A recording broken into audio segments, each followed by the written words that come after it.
இங்க விலை கம்மியாவும் இருக்கும் நல்லாவும் இருக்கும். நம்ம ஆட்டோ கஸ்டமர்மா, பார்த்து கொடுங்க. சரிண்ணே, நாட்டு முட்டையா கொடுங்க. எல்லாமே நாட்டு முட்டை தாங்க.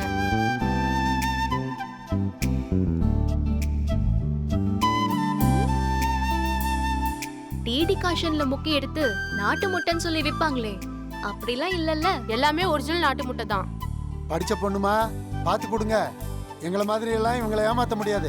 நம்ம கிட்ட எல்லாமே ஒரிஜினல் நாட்டு முட்டை தாங்க. உங்களுக்கு எவ்வளவு வேணுங்க? ஒரு 5 டசன். என்னம்மா சரியா இருக்கும்லம்மா? ஓகேண்ணா. ஒரு 5 டசன் கொடுமா.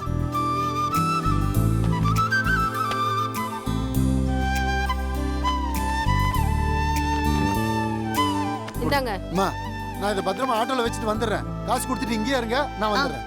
அப்புறம் போலாம். எவ்வளோக்கா? 450 ரூபாமா. இந்தாங்க. சரிம்மா.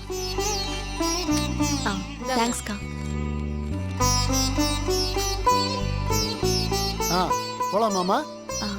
அண்ணா, தப்பா நினைச்சுக்காதீங்க. சொல்லுமா. எனக்கு இந்த மீன் கறியெல்லாம் வாங்க தெரியாது. என் கூட கொஞ்சம் வரீங்களா?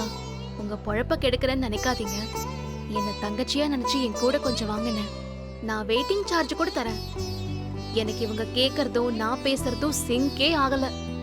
ஏன்னா நான் இதுல கொஞ்சம் ஜீரோ. சரிம்மா, நான் கூட இருந்து வாங்கி கொடுத்துட்டு போறேன். வாங்க போலாம்.